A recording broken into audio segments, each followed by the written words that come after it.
Ya, jadi action coach selalu mulai dengan first try adalah kita selalu di mana? Kita ada pilihan. Kalau kita di bawah selalu menyalahkan excuse, apalagi zaman sekarang semua salahin COVID segala macam itu adalah excuse doang. Kalau selama kita fokus ke situ, ya kita itu menjadi korban. Banyak alasan kenapa kita nggak sukses. Mestinya kita sebagai business owner, kita harus berbalik, ambil ya responsibility, tanggung jawab, langsung accountability, merasa bisa diandalkan untuk take action, dan finally merasa ownership atas bisnis kita.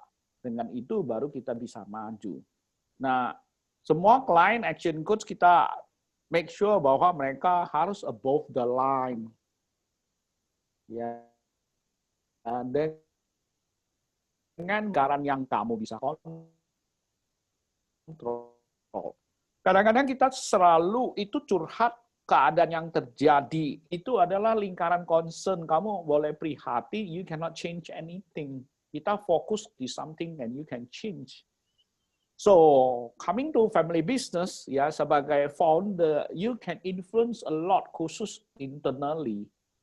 Jadi hari ini topiknya kita udah masuk yang keempat. Ada tips and trick for regeneration process preparation. Ini dari pengalaman saya coaching family business dan juga ngomong sama orang tua dan anak. Saya tuh coba tulis satu buku yang itu It's Easy Running a Family Business. Ya, dan webinar ini sebenarnya adalah cukilan dari bisnis tersebut. Ya, ini sedikit yang udah kalau ikutin session 1 sampai 3 ini, kita selalu lihat bisnis itu lewat step, mulai dari awal, grafiknya kayak gitu. Ya, biasanya di fase startup itu cuma owner sama ya apa teman-teman deket sama orang-orang teman deket untuk fight. Ya, sampai ketemu niche-nya. Niche-nya artinya bisnis kita cocok di market-nya. Bisnis makin cepat. Nah, makin cepat itu kemungkinan you butuh orang luar masuk yang bukan family business, bukan family member. Di situ mulai terjadi interaksi. Nah, kemarin kita udah bilang bagaimana kita positioning antara yang orang profesional, orang yang punya saham, family, dan sebagainya, itu harus mulai clarify. Setelah itu, bisnis akan berkembang ke tahap selanjutnya, saatnya itu mesti dibikin struktur, nggak bisa semua borongan. Borongan itu akan bingung. Setelah struktur itu pasti perusahaan itu akan berkembang lebih lanjut lagi. Nah, saat itu Anda mesti cari orang-orang yang tipe manager kita namanya, yang thinker, yang bisa membantu Anda mikir ke depannya kemana, yang sampai menentukan strateginya. Next step lagi, ya Anda masuk ke kita sebut corporate. Nah, kalau di corporate itu perusahaan biasanya udah cukup gede, ya. Dan bahkan kalau udah di company itu konsepnya family member itu benar-benar harus di separate. Kalau Anda itu nggak di posisi tertentu, Anda tidak berhak atau mencampurin divisi yang lain. Ya, itulah saatnya itu malah udah gede, yang untuk memikir yang lebih gede. Nah, itu saya ada webinar session yang lain, ceritanya adalah powerful tips for CEO.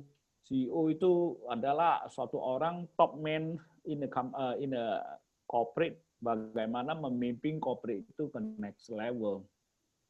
Nah, saya bilang family business mau gede, mau nggak mau harus professionally run. Maksudnya professionally run itu apa? Ada business operation is based on a clear structure with job description. Strukturnya harus clear. Ya, deskripsi pekerjaan itu harus just that every job is measured towards a KPI, key performance indicator, atau bahasa Indonesianya tolok ukur kinerja. It is competency based, not relationship based. Ini yang sedikit agak ya sensitif di family business. Karena kamu anak dari owner itu merasa kamu itu lebih berhak dan berkuasa dibanding profesional yang lain. Sehingga sering terjadi tumpang tindih tanggung jawab dan wewenang. Nah, kalau professionally run itu nggak boleh. Itu harus berdasarkan kompetensi dan KPI. Ya. it is run by a well-proven system, not a system of trust. Itu selalu saya bilang, dan di Action Code juga bilang, bisnis yang bagus itu prosesnya jelas, parameternya jelas, KPI-nya jelas, orang yang tanggung jawab itu jelas. Bukan suatu sistem blind trust yang gua percaya aja, dia ngerti, oke dah pokoknya lo beresin, gua tahu beres gitu loh. Tidak ada proses parameter semua. Nah, kalau pakai system of trust itu sering terjadi di family business, ya makanya muncul ada anak yang sangat dipercaya, apa juga boleh gitu loh. Mungkin ada anggota keluarga itu yang nggak gitu dipercayain, ya apa-apa nggak boleh gitu loh. Ya, itulah kunci konfliknya family business bisa mulai dari situ.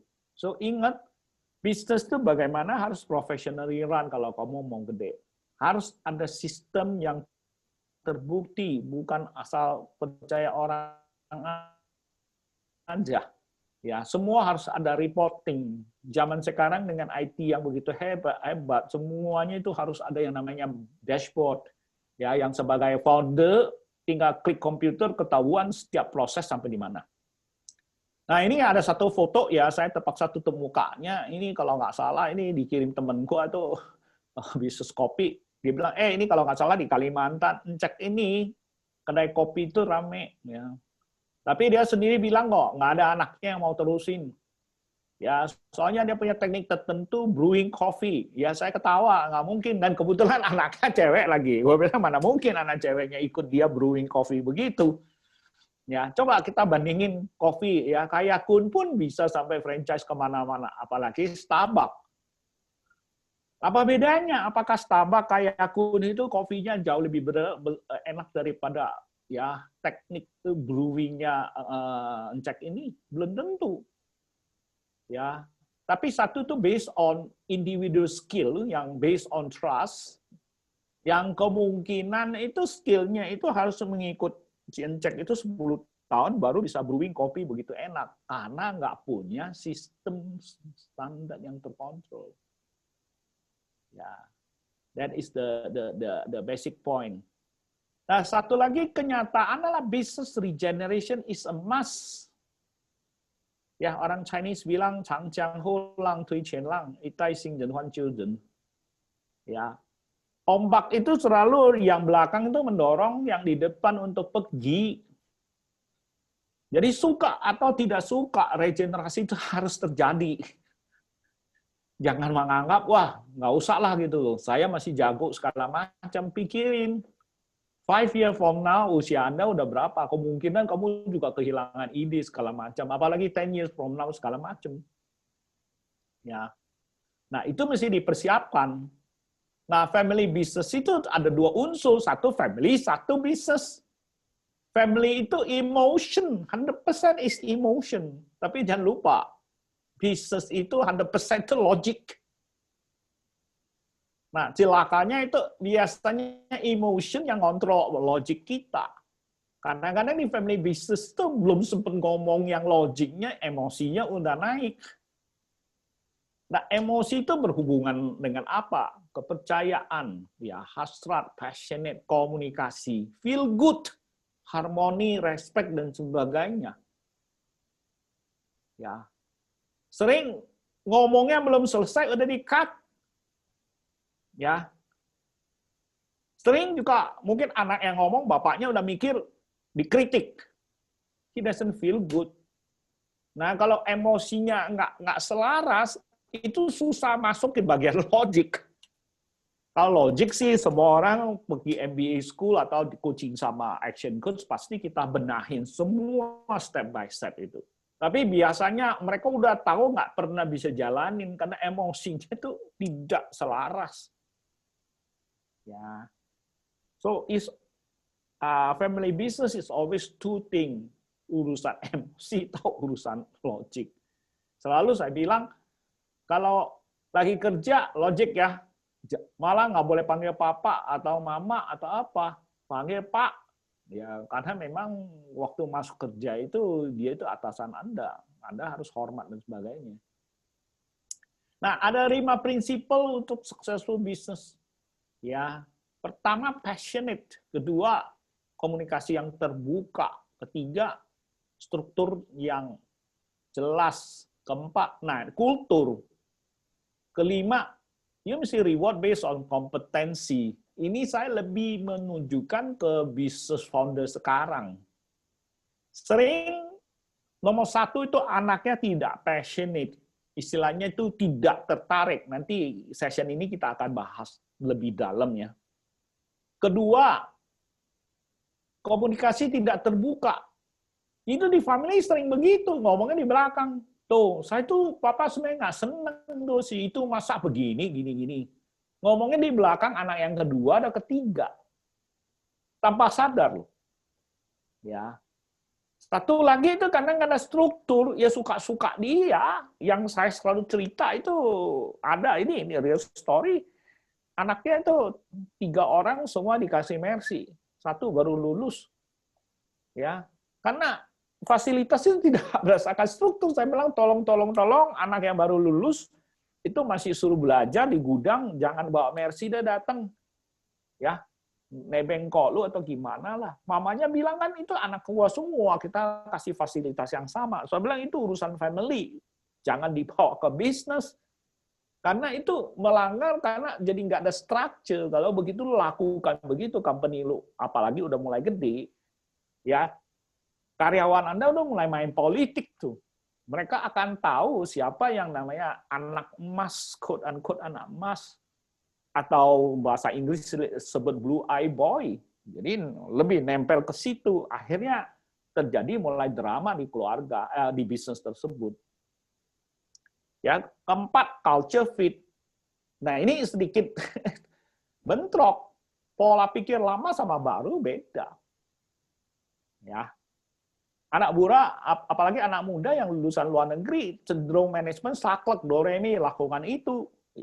Kalau yang Osta, bapaknya bilang, kamu nggak tahu sejarahnya. Kita sama customer ini ada, history, relationship. Anda nggak bisa ngomong begini. Nah, those kind of culture fit itu mesti ketemu titiknya di mana. Kalau nggak culture-nya nggak fit, akan berantem terus di family business itu. Kelima adalah reward based on kompetensi. Itu udah zaman sekarang itu penting sekali. Jadi itu akhir tahun dikasih angpau bonus itu harus berdasarkan kriteria hitung-hitungan yang berlaku untuk semua anggota perusahaan tersebut. Ya, masalahnya kamu mau kasih merit bonus itu pulang rumah. Kalau orang Chinese ya lagi Xinjia Kyonghi-nya kamu kasih angpau ya itu urusan pribadi masing-masing. Ya. Tapi as a company harus ada rewarding itu based on something very clear. Kalau nggak ada clear itu cenderung terjebak dalam istilahnya itu main drama. Ya. Nah, so family business regeneration kita ngomong sebenarnya yang di-handle itu apa sih yang di-handle over? Apa itu? Yaitu what to handle over. Apa yang mau di-handle over? Siapa yang menjadi penggantinya? Biasanya orang top man-nya. Setelah itu how to groom the successor. Bagaimana kamu mempersiapkan si kapten itu untuk ambil alih. Dan paling penting tuh kapan kamu mau serah terima? Sering ada terjadi karena bapaknya masih aktif, semangat segala macam, nggak pernah memikirkan kapan mau serah terima. Dan itu menjadi suatu isu yang saya as a coach tuh kadang-kadang itu yang menjadi jembatannya. Karena di Kultur Timur itu nggak mungkin anaknya itu ngomong ke bapaknya, kapan kamu mau serah terima? Orang bapak yang masih aktif kok. Ya, dan di pihak lain juga bapaknya bilang, lu kan anak, lu nggak pernah bisa banyak ilmu yang kamu nggak tahu, yuk kerja keras dulu lah. Jadi ekspektasi itu nggak pernah jelas antara si second generation sama foundernya. Nah ini kita mesti dibahas di family business, ya. Jadi what to hand over itu ada berapa unsur, ya. Paling gampang kita bilang KW lah. Ya, ini khusus untuk perusahaan udah gede itu duit, real estate segala macam. Itu sebenarnya bagi coaching tuh itu nggak masalah, itu urusan keluarga. Dan mendingan kamu ngomong sama konsultan atau ngomong sama notaris, itu benar-benar mesti dipikirin. Tapi saya juga tahu banyak yang orang tua itu nggak sampai detik terakhir tuh nggak mau dibagi-bagikan.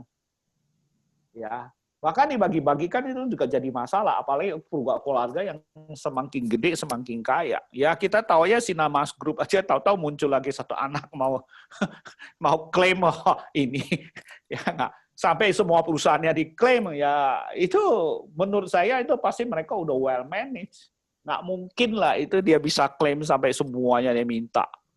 Ya, karena itu udah well menjadi structure corporate, ya udah secara legally itu established. Soalnya kamu merasa aset yang kamu bagi itu kurang, itu sebenarnya urusan keluarga Anda sendiri. Yang secara international pun rata-rata family business yang udah jadi dengan size yang lumayan gede, mereka ada yang namanya family council. Ini keluarga loh. Jadi itu ada council sendiri. Ini business talk gitu loh. Nah, ownership-nya itu biasanya adalah doang, share, dan real estate dan segala macam. Menurut saya itu berhubungan dengan legal. Ya, dan itu sangat tergantung preferensinya founder tersebut, founder yang mau kasihnya gimana. Tapi kalau Anda tidak menyelesaikan awal, ya belum maksudnya ganti nama segala macam, di Indonesia itu wasiat itu negara urusin. Kalau kamu nggak ada wasiat, ya belum diselesaikan ganti nama, itu akan setelah Anda meninggal itu otomatis punya itu pemerintah yang urusin. Itu udah urusan legal lah. Ya, tapi biasanya kalau perusahaan udah cukup gede, it's a time to think about it ya, sebelum ada usut atau pensiun, ada apalagi sampai satu pihak meninggal. Ya, sebaiknya dibagi-bagi. Ya. Kedua, nah ini sering kalau coaching itu ngomong governance, controlling, siapa sih yang berhak memimpin perusahaan itu yang mengatur semuanya. Nah, ini sering jadi challenge. Ada yang bilang anak pertama ya karena kamu pertama yang kamu manage lah. Belum tentu. Mungkin anak pertamanya kurang bagus, anak kedua, anak tiga saya nggak tahu. Ada yang bilang aduh, itu sayang saya cuma punya anak cewek gitu. Emang kenapa saya bilang? Anak cewek nanti kawin kan nggak urusin. Ada yang pola pikir begitu juga. Ya, itu have to think about it. Jadi controlling itu penting. Governance itu menurut saya penting. Itu kapten itu penting. Kalau kamu salah taruh kapten, itu kapal itu bisa tenggelam. Family itu bisa bubar. Ya, apa family business itu bisa bubar. Ketiga adalah manajemen yang sehari-hari. Jadi yang government itu controlling itu bisa aja dia tidak menjalani perusahaan sehari-hari loh, tapi dia itu baca laporan keuangan, dia itu bisa govern, bisa controlling bahwa orang-orang profesionalnya kerja benar atau enggak. Jadi ada dua tahap kita biasa coachingnya. Satu tuh saya mengajarin semua family member mengerti bagaimana mengontrol bisnis tersebut. Apakah dia jalan benar atau enggak. Yang lebih challenging adalah di managing yang kerjaan sehari-hari, yang mimpin yang menjalani perusahaan itu. Ya, itu di manajemen. Jadi 3 hal, biasanya itu, kembali lagi saya ulangin sedikit, ownership itu gampang sekali, itu suang duit. Anda mesti persiapan, ngomong sama lawyer, notaris. Kedua, dan ketiga, ya saya sebagai seorang coach bisa membantu mendapat knowledge dan how to do it. Hari ini kita ngomong passion, bagaimana membangkitkan bisnis passion anak tersebut. Dan definisi passion itu apa? Bahasa ini juga saya belajar dari satu family business. Bapaknya bilang kurang greget katanya. Saya tanya, gimana? Situ, ya udah coaching sih, udah ngerti, dia gini-gini, kerjanya udah bagus. Jadi kurangnya apa? Gua nggak tahu deh, gua rasa dia kurang greget gitu loh. Artinya apa? Ya itu dia nggak terlalu pusing lah, pokoknya jalan-jalanin dah gitu loh. Jadi belum saatnya mau kasih dia kayak autopilot, sistem udah ada, dia paling gini-gini aja, dia nggak memikirkan next-nya mau kemana. Dan dia susah menjelaskan kok bahwa anaknya kurang greget gitu loh. Akhirnya saya ngomong ke anaknya, kebetulan cewek. Bapak lu udah bilang lu bagus, cuma bapak lu merasa lu kurang greget. Lah gimana bisa greget? Itu kan saya cuma caretaker, dia bilang. Nanti adik gua pulang dari Australia, gua juga yang ambil alih, dia punya. Saya adiknya sama dia kacak 10 tahun. Oh, saya pikir, jadi nggak ada ownership. Jadi dia merasa dia cuma suatu kewajiban untuk membantu orang tuanya menjalani usaha itu. Sambil dia menunggu adiknya pulang.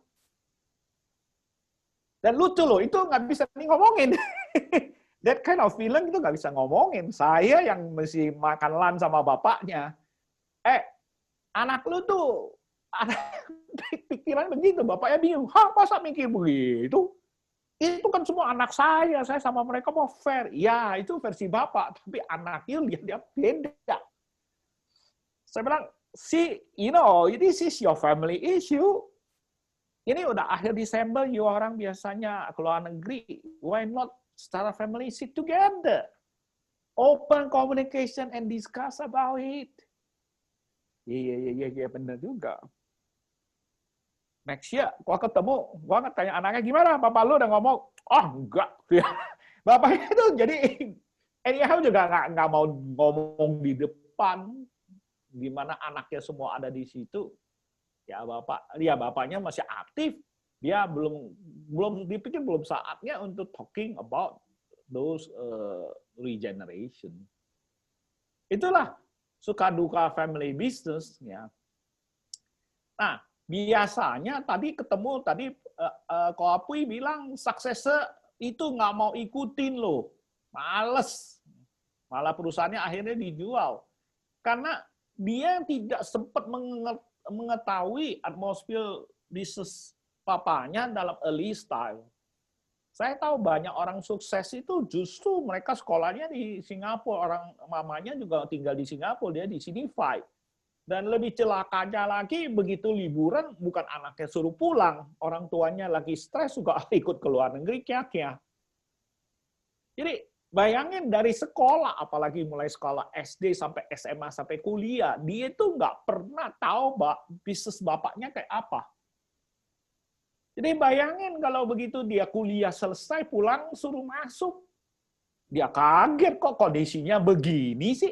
Ya munculnya itu tiap hari dia kritik orang tuanya lah. Kayak saya lakukan terhadap papa saya kritik bengkelnya, ini nggak beres, ini nggak beres.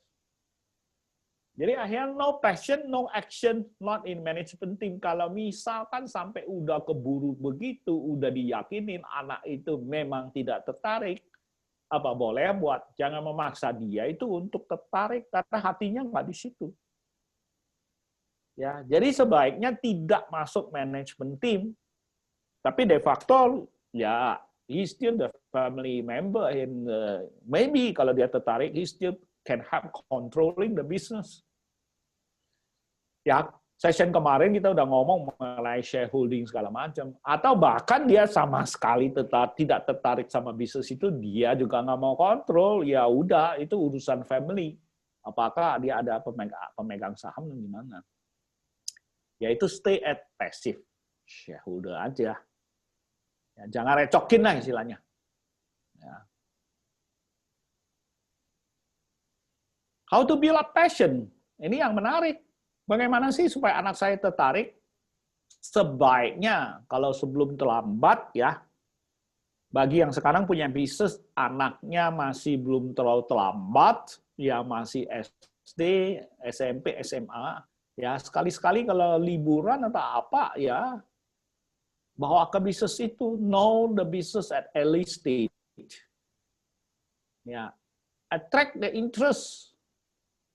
Sering kita membawa anak itu masuk, langsung dicekokin yang berat-berat. Ya. Jadi anak itu punya persepsinya, waduh bisnis ini pusing, gua nggak mau urusin lah, nanti gede gua nggak mau. Tiap hari dia papa gua itu berantem sama customer, sama ini itu. Janganlah. Justru at the early stage bawa dia ke bisnis, family business yang enak-enak, having fun. Sehingga dia tertarik. Start exploring. Ini saya selalu bisa share the story karena saya diizinkan, ya antangin itu Pak Mulyo itu saya tanya, kenapa sih akhirnya lu mau pegang itu namanya jamu ini?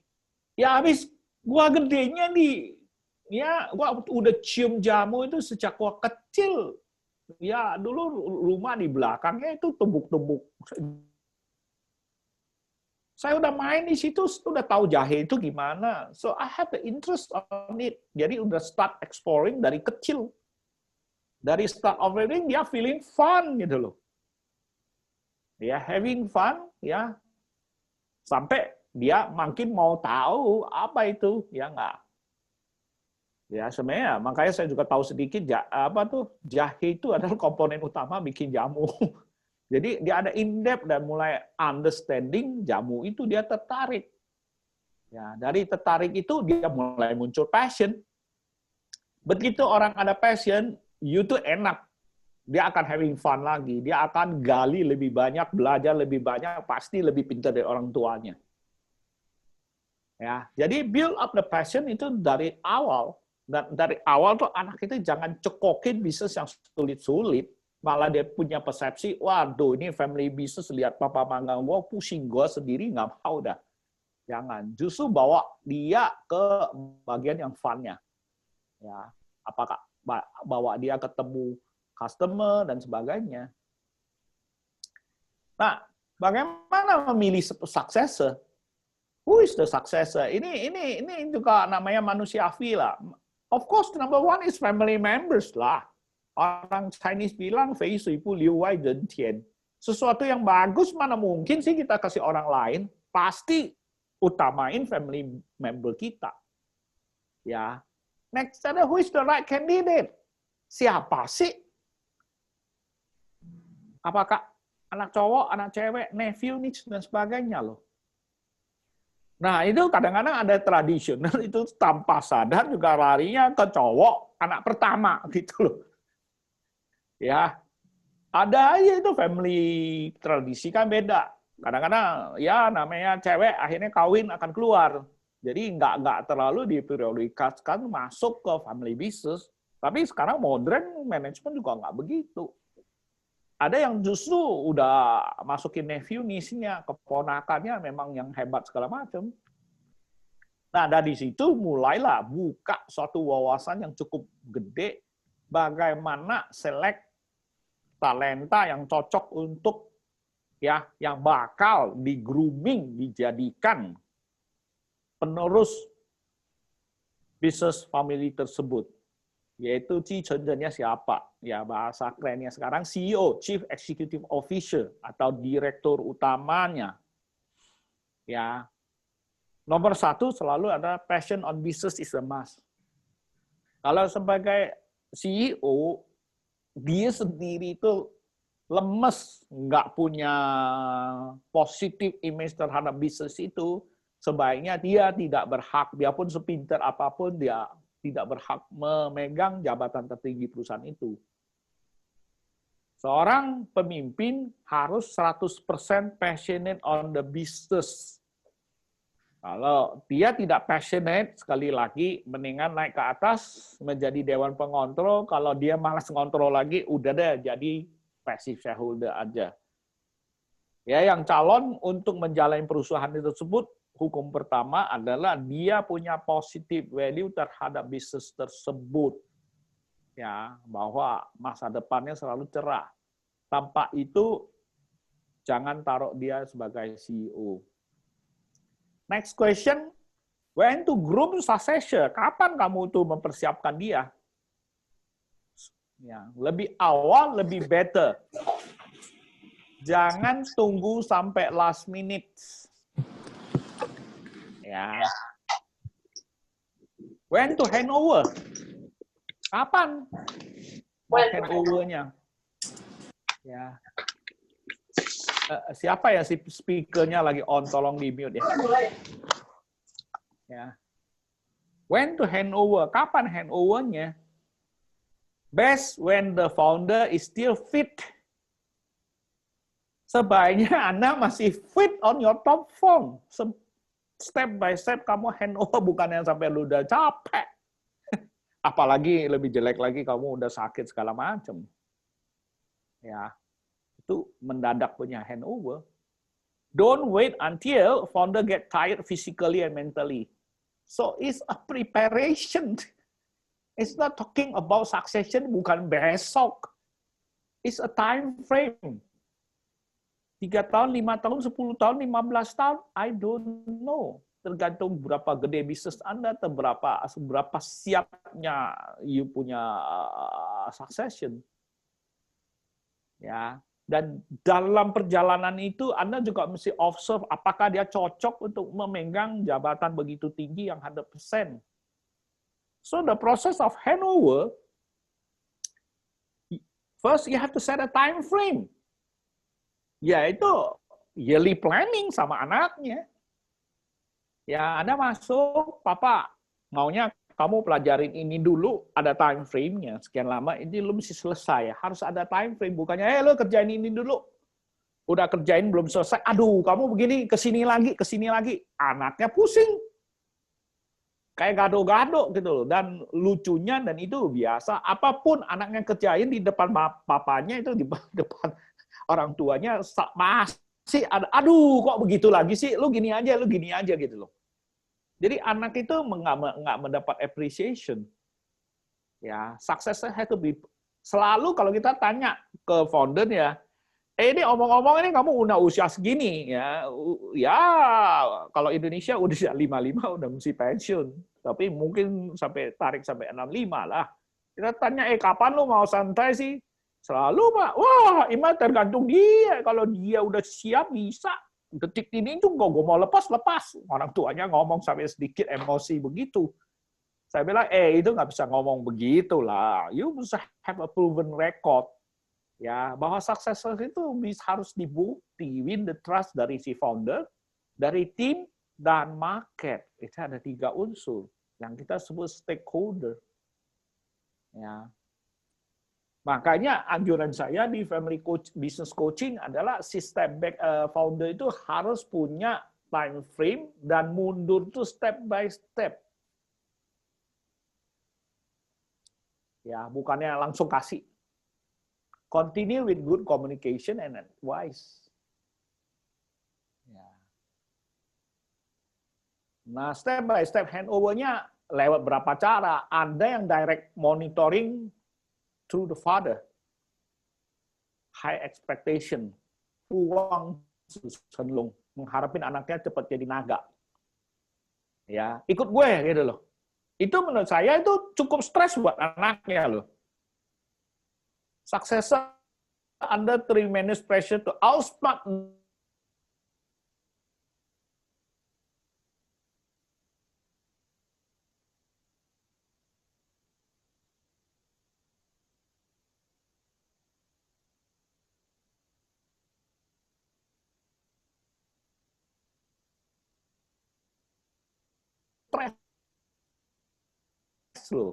Kita ambil contoh aja, Lee Kuan Yew itu termasuk yang mentoring.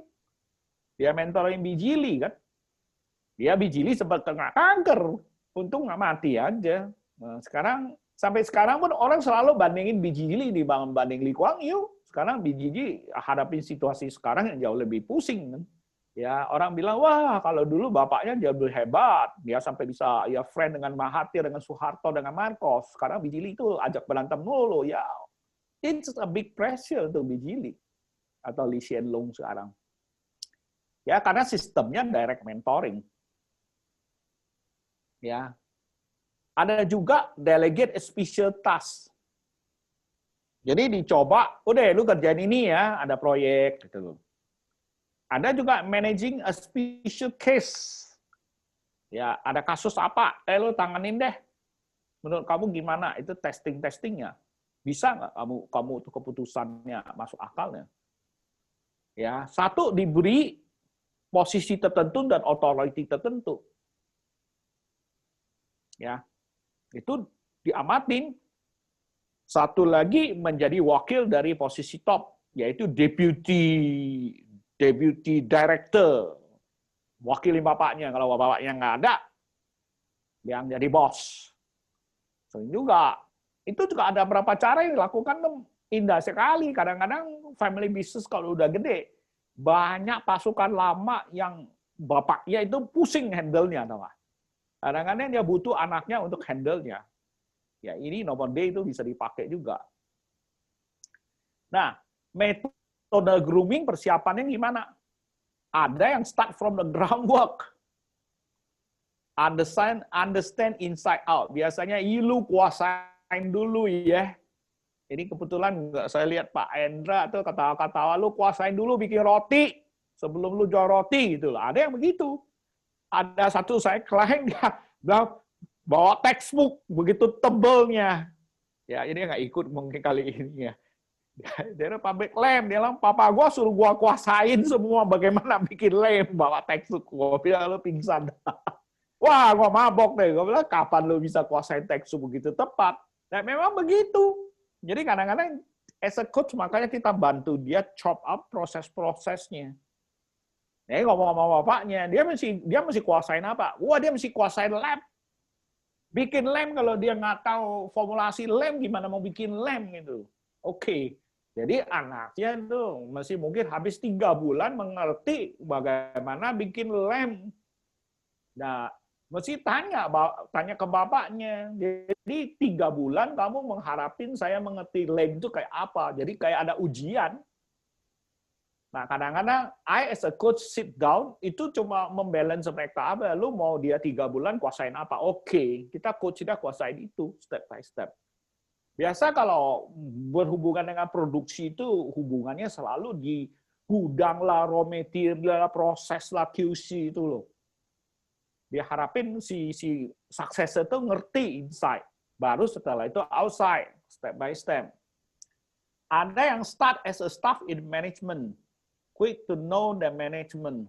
Jadi cemplungin udah langsung manajemen. Ikutin itu administrasinya, mana-mana itu loh. Masuk ke sistem. Ada yang straight from academy to top management. Ini sering tuh juga terjadi, anaknya lulusan Harvard gitu-gitu kan, langsung pulang deh, lu coba lu langsungin, langsung ke top management. Ini ada plus dan minusnya. Kalau anaknya nggak pernah kerja begitu, sangat teoritis, itu waktu diimplementasi sering hadapin problem, apalagi ketemu pasukan tua, ya pasti kehadapin leadership issue. Biasa yang stres anaknya, ya. Assign in IT function, ya get hold the system of managing. Ini sering terjadi juga, bapaknya ngerti komputer kan. Ya perusahaan udah gede, anaknya lihat, aduh lu bagaimana tuh ini. Jadi udah lu urusin dah. Nah itu sering juga terjadi bentrokan, anaknya langsung mau yang canggih. Ya itu pakai apa tuh SAP gitu loh. Yang investnya berapa M gitu loh. Bapaknya zaman dulu gue pakai Sengpo aja bisa loh, sekian M gitu loh. Nah itu terjadi konflik juga. Bagaimana anaknya bisa yakinin bapaknya untuk pasang sistem ERP itu. Saya coaching satu itu coba hebat juga, lo bisa yakinin bapak lo untuk itu. Ya gua tinggal tunjukin aja. Sekedar saya masuk, saya liatin bolongnya banyak, duitnya ngilangnya banyak, sebulan bisa hilang itu bisa M. Akhirnya bapaknya ya percaya dia sekarang dia yang pusing, bapaknya nggak mau tahu, bapaknya cuma mau tahu hasil aja, lu implement oke nggak? Ya itu salah satu masuk ke IT function karena sistem manajemen itu langsung dia masuk. Kalau dia berhasil, bapaknya pasti sangat percaya gitu. Ya, ada yang ini menarik juga. Lu kerja dulu di luar. Ya di bisnis yang beda. Lu tahu rasa lu maka gaji seberapa sulit. Ya. Ada yang lebih hebat lagi, sengaja menaruh anaknya masuk ke kompetitor, itu seru juga. Bagaimana itu sampai ya kerja di perusahaan kompetitor untuk tahu isi perutnya, atau kerja di bisnis sejenis. Ya, dan kamu tahu lah itu kerja itu nggak gampang. Bagaimana kamu diperintah, ya di ploncol sama bos you untuk be professional and get the feeling. Ya. Ada yang apprentice from early stage by following the founder.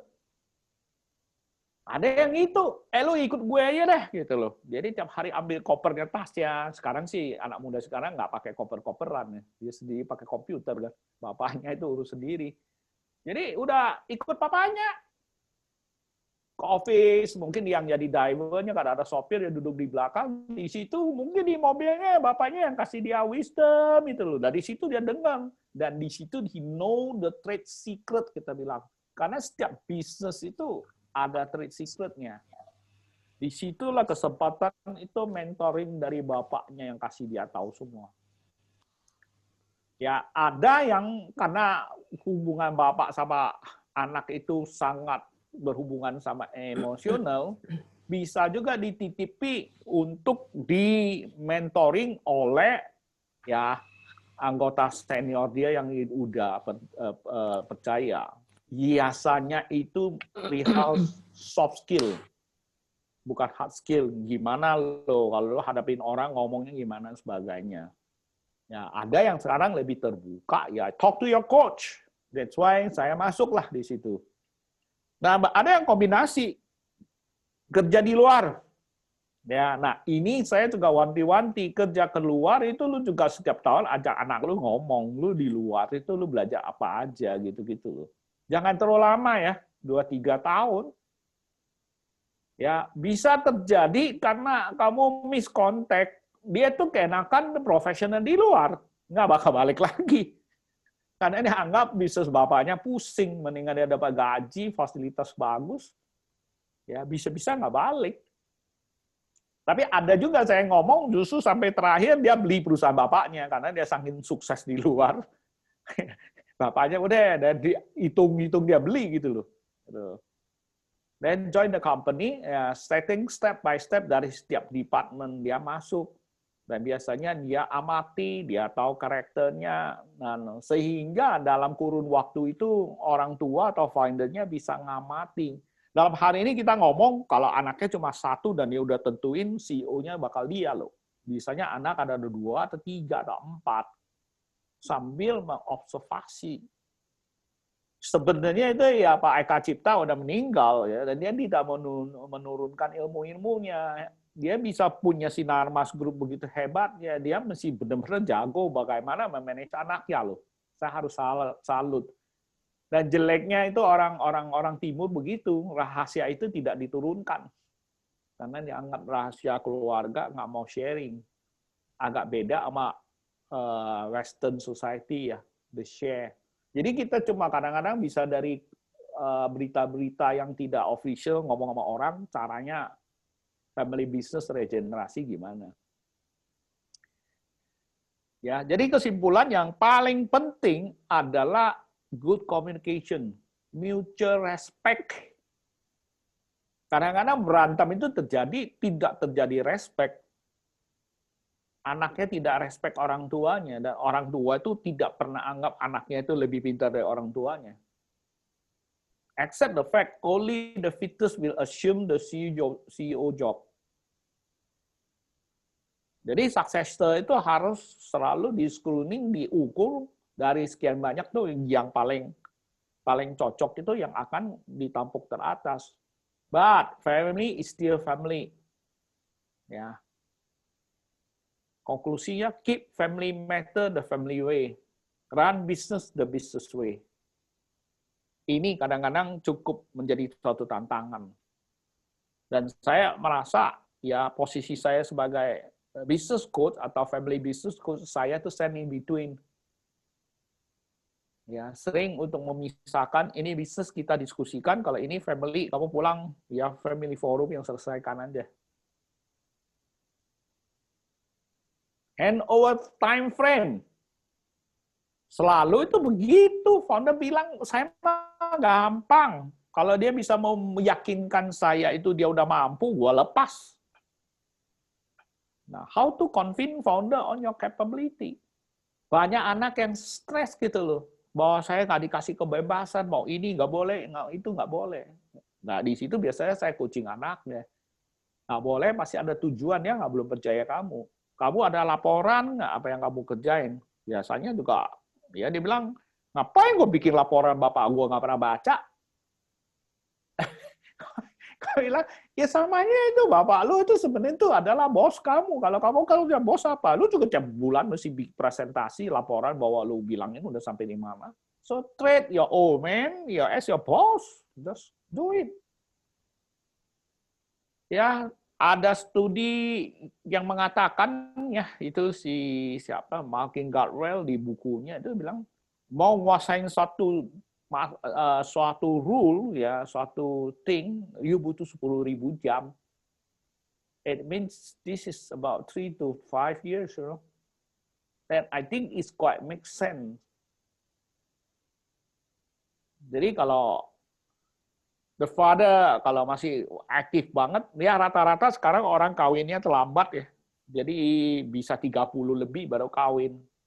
Jadi kalau dia 50-an, anaknya 20-an, kemungkinan baru lulus. Jadi Anda punya 15 tahun untuk membimbing ke situ. Dan secara step by step dilepas. Ya, need a period of mentoring. Disitulah setiap tahun apa yang kamu mau serahin lebih banyak, lebih banyak. Nah ini saya mau tutup webinar ini dengan foto yang menarik itu. Kira-kira begitulah regeneration. Bapak itu tunjukin anaknya, dulu sesuatu yang begitu indah, bagus. Kamu tertarik nggak? Itu passionnya dulu. Ya, tapi dia selalu di belakang. Next-nya adalah, ya gini. Setirnya mulai kasih anaknya pegang. Bapaknya pegang di belakang, biar nggak jatuh. Kadang-kadang juga dilepas, biar jatuh sedikit gitu, asal nggak cemplung ke kolam aja. Ya, that is preparation for regeneration. Ya, sedikit saya mau tanya nih, Bu. Ini. Oh, siapkan Pak Apio. Iya, awalnya memang saya sudah buat planning bahwa anak saya kalau lulus kuliah itu dia kerja di perusahaan orang lain yang lebih besar dulu dari perusahaan saya. Oke, bagus. Terus dalam kurun waktu ini dia kan ada di kampusnya juga ada sekolahnya itu ada family business yang untuk meneruskan perusahaan orang tua, dan sehingga dia diharuskan untuk masuk di bisnisnya kita. Jadi sekarang ini dia udah terlibat langsung dan terlalu jauh masuk ke dalam, bahkan ngambil posisi sambil kuliah. Dan itu is okay, kita udah setuju, memang ada perbedaan antara generasi muda dengan kita generasi tua cara menangani satu perusahaan dan permasalahan gitu. Dan setiap kali ada perbedaan itu ada saya catat apa perbedaan-perbedaannya itu semua gitu loh. Terus dalam pemikiran kita dengan mamanya juga ya, wah ini kalau ada perbedaan ini kayaknya nggak terlalu pas gitu loh. Jadi kita memang harus dikasih kerja dulu sama orang gitu. Tapi di satu sisi kita merasa sayang gitu loh. Ini dia pinter, sayang, terbuang-buang waktunya gitu loh. Kita sebagai orang tua tuh harus bagaimana kalau ngadepin hal-hal kayak begitu ya. Ya itu saya bukan promosi ya. Menariknya kalau kamu ada orang pihak ketiga, just like a business coach atau orang third party yang kedua belah pihak itu bisa saling dengar. Itu sebenarnya tinggal kamu set up a blueprint aja yang kita sebut roadmap. Jadi bisnis kan selalu didesain berdasarkan structure dan proses. Dan kedua belah pihak bilang, oke, 3 bulan pertama kamu mau nanganin apa? Marketing, oke, marketing. Ngomong, di marketing itu kamu harapnya apa? Ini harapnya apa? Prosesnya apa? Oke, dijalanin sambil di-observe. Yang paling penting sebenarnya ya adalah di family business adalah bagaimana si orang tua menurunkan roh perusahaan tersebut ke anaknya. Ya, kalau mau ngomong lebih gede, roh itu ya mempengaruhi brand name perusahaan itu. Soalnya technical, anak muda itu pasti jauh lebih pinter karena apalagi dengan IT ya, dengan teori yang segala, apalagi kuliah, case study-nya seabrek-abrek. Tapi soft skill-nya yang mungkin bapaknya pasti jauh lebih bagus.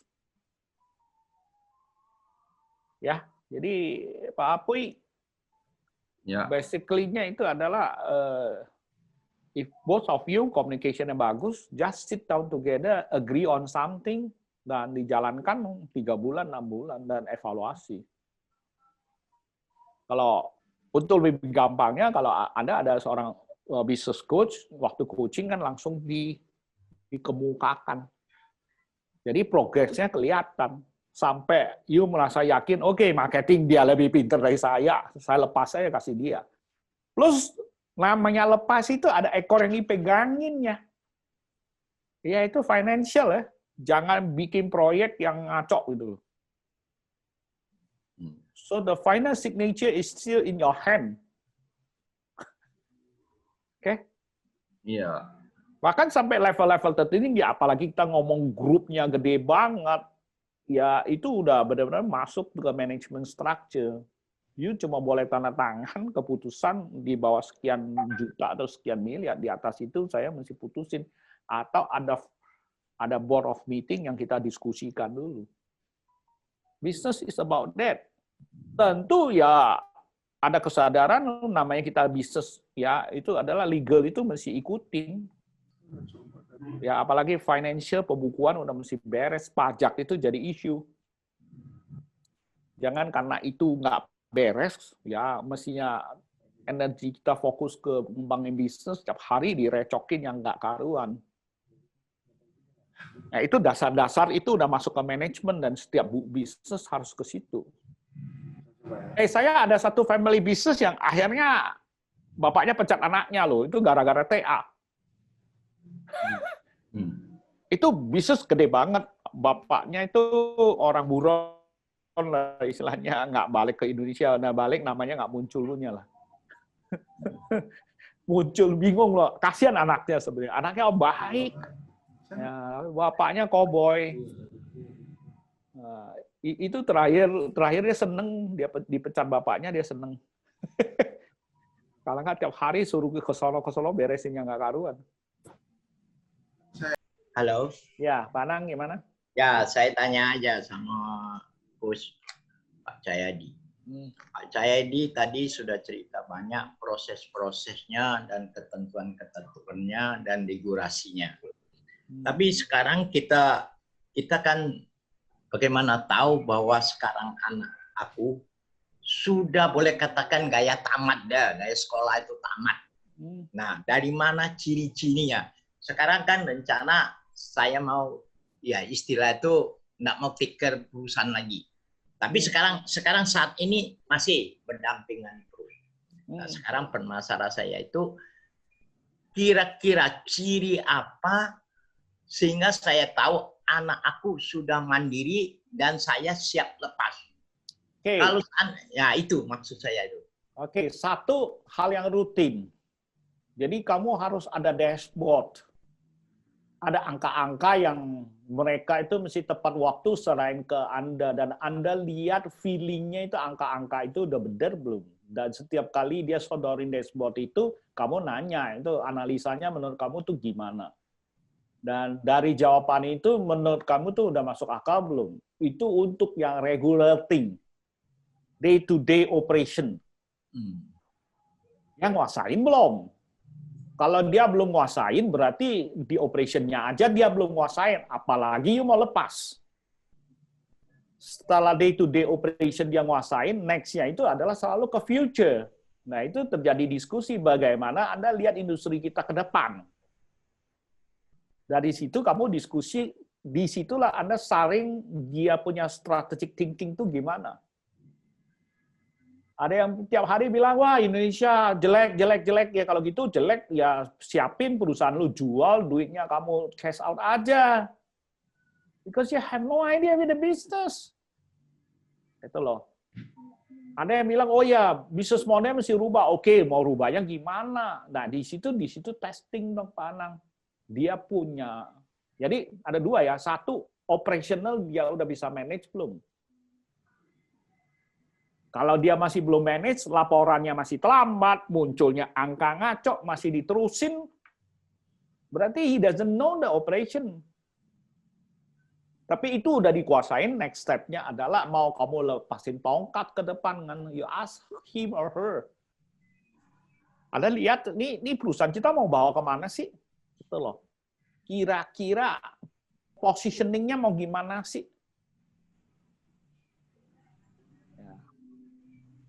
Nah, itulah kayak test point itu udah lebih ke soft skill. Ya, mimpinya berapa gede sih? Itu kamu nyerahin suatu company untuk growing, bukan nyerahin satu company untuk flat dan die loh.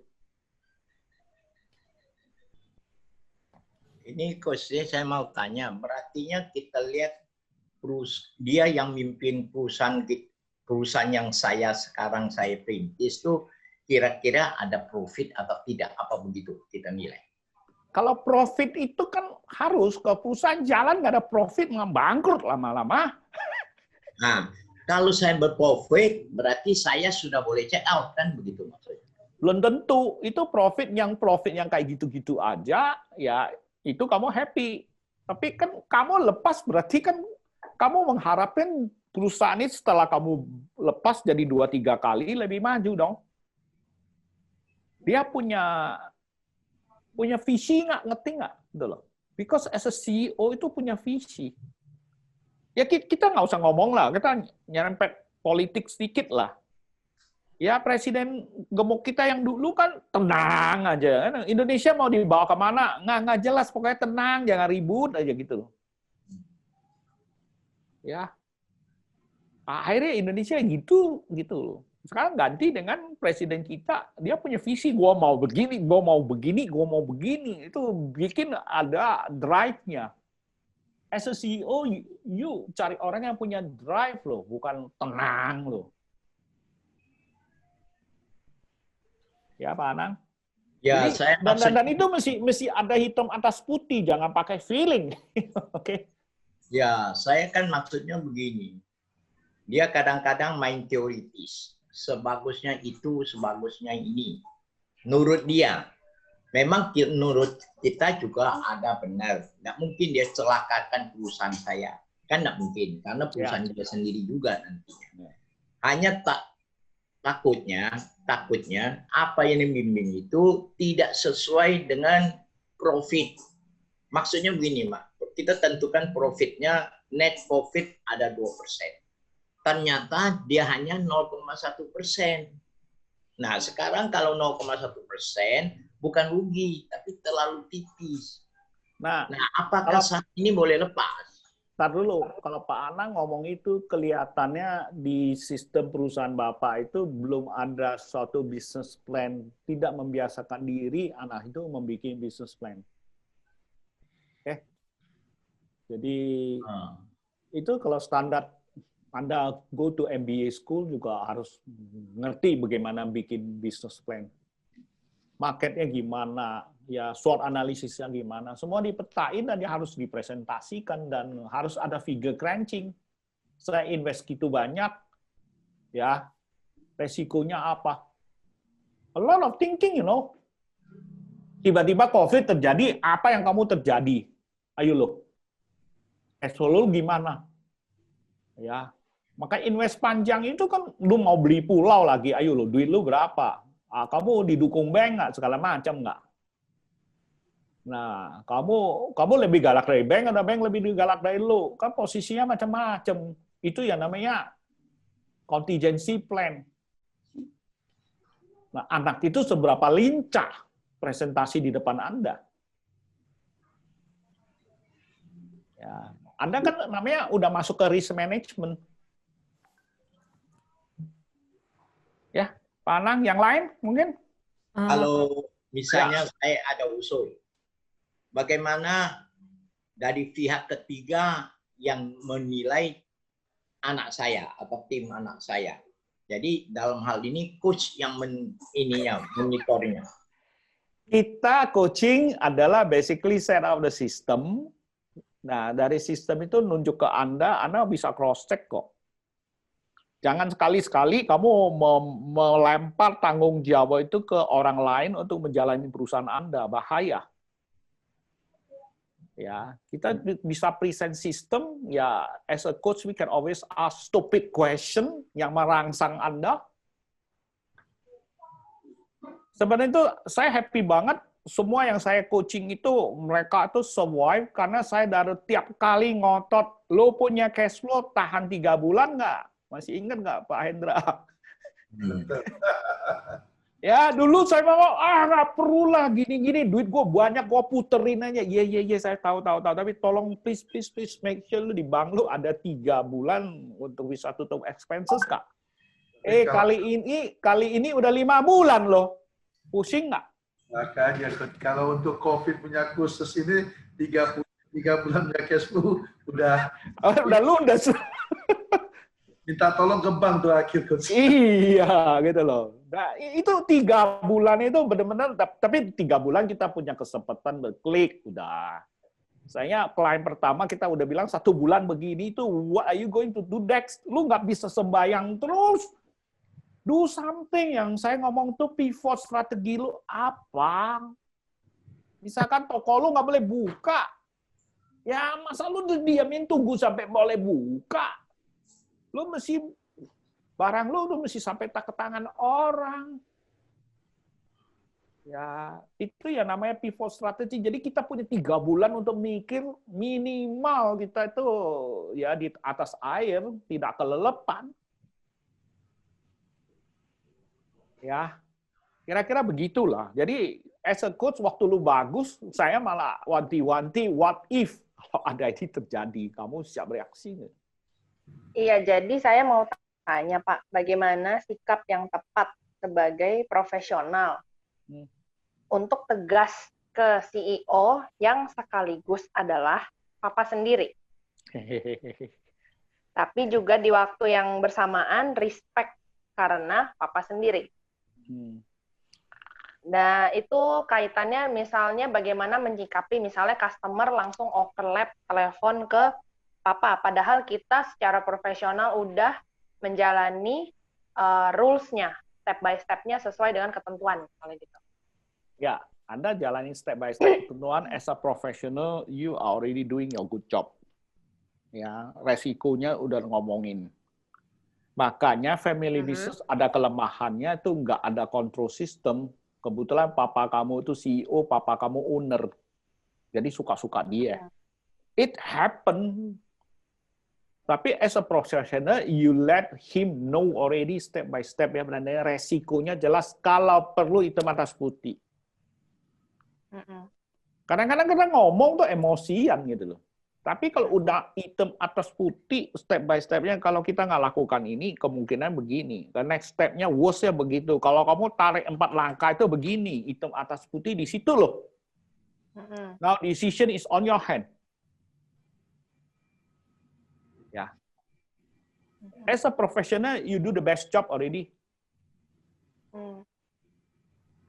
Karena kamu nggak mungkin pecat bos lu, apalagi papa lu.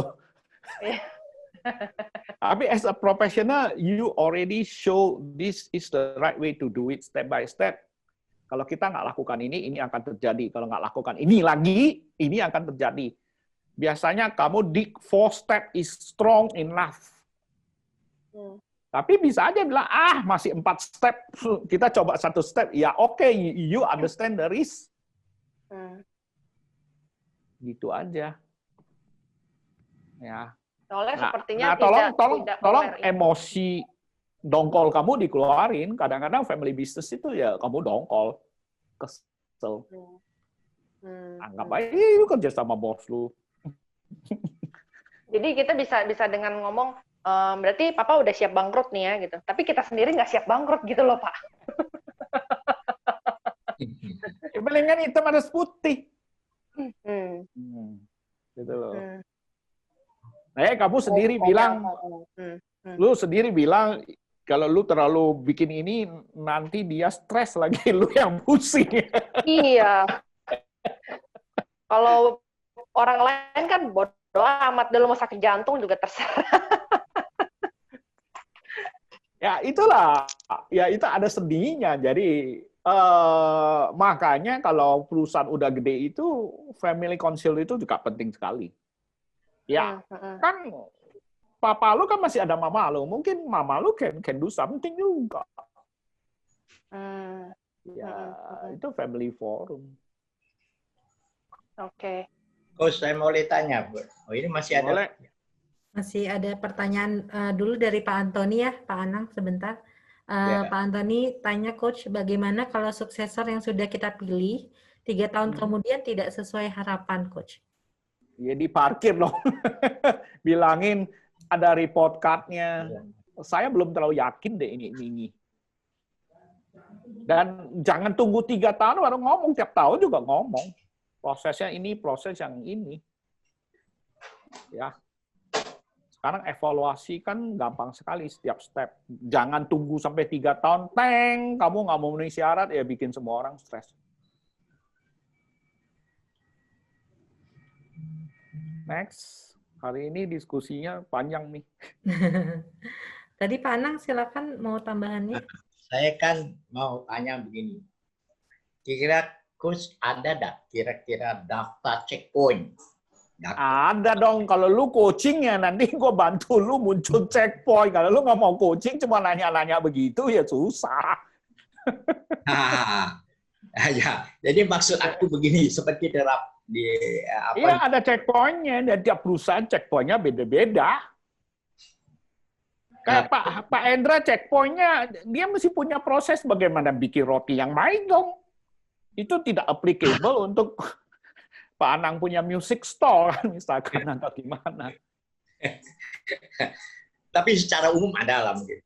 Itu is my job is to make sure you have all the process.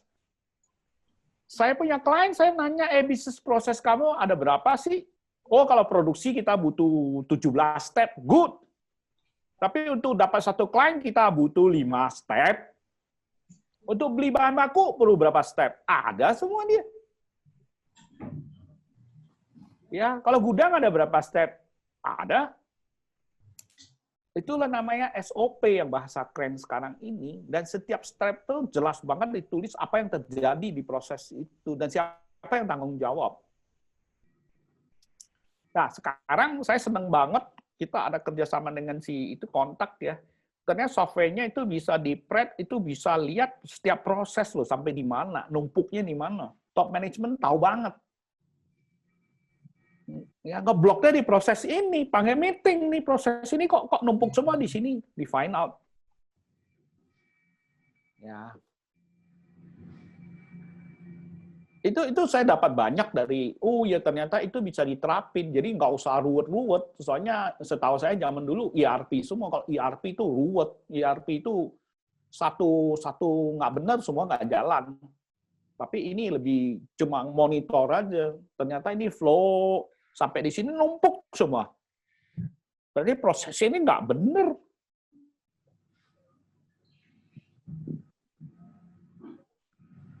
Ya, Pak Anang. Jadi, I have to understand your business in depth. Jangan harap saya bikin proses itu tersebut. Coach itu bikin orang dongkol adalah ask you, do you have it, you don't have it, how to do it, gitu loh. Setelah itu you do your home fun, dan pelan-pelan dijilid. Itulah sistem bisnis kamu. Pak Johan. Tanya sebentar yang tadi yang maksudnya Pak Cahyadi flow-nya itu tadi bukan ERP tapi apa ya? Tadi saya kurang tangkap. Kontak. Ya? Ini dengan Pak siapa? Johannes. Oh ya, itu sebenarnya sistemnya CRM. Kita ada satu partner disebut Contact Q. Nanti saya bisa teks ke you kontak aja si Brandon itu. Ya. Jadi dia itu software itu tingkat tarik, drag, drop, itu sebenarnya katanya bukan sesuatu yang baru lah. Tapi setelah kita kerjasama dan coaching berapa klien, ternyata klien saya itu bisa memanfaatkan CRM itu untuk memonitoring prosesnya. Dan kelihatannya sekarang they know how to sell it ya. Dia kalau nggak salah per user kok. Per user dia bayarnya berapa duit gitu loh. Ya, Pak Yohanes ya, nanti saya teks kasih lu link ini lah. You can contact the guy, you bilang dari Coach Cahyadi aja. Boleh. Dasarnya sih CRM. Dasar programnya untuk CRM. Jadi sampai dia bisa tracing lu punya salesman di mana dan sebagainya. Oke, thank you Pak Cahyadi. Ya. Oke, saya lanjutin. Jadi untuk session ini, ya, BFO session ini adalah evoke interest for the successor on the early stage. Sebaiknya awal-awalnya udah masuk. Nah itu tadi saya bilang work out a roadmap for regeneration. Ya, saya suka ngomong proses. Bisnis itu prosesnya banyak. Kamu mau anak Anda atau si second generation itu mau membuktikan saya nguasain proses ini dulu. Checkpointnya tik oke, lepas, next gitu. Evaluation on progress and time frame for handover. Itu kadang-kadang kalau mereka nggak ada coach tidak pernah bikin time frame handover. Saya nggak tahu itu ternyata adalah suatu topik yang terlalu sensitif untuk dibicarakan. Ya. Yang saya bilang, every family is unique. What phase is your family business now? Are you ready to bring your family business to the next step? Ya, seperti biasa, ya, you know my WhatsApp. You can always book an appointment. We can talk a specific issue. Tapi saya harap sih kalau udah dibicarain specific issue, you merasa okay, you take action. If you don't take action, puter di situ.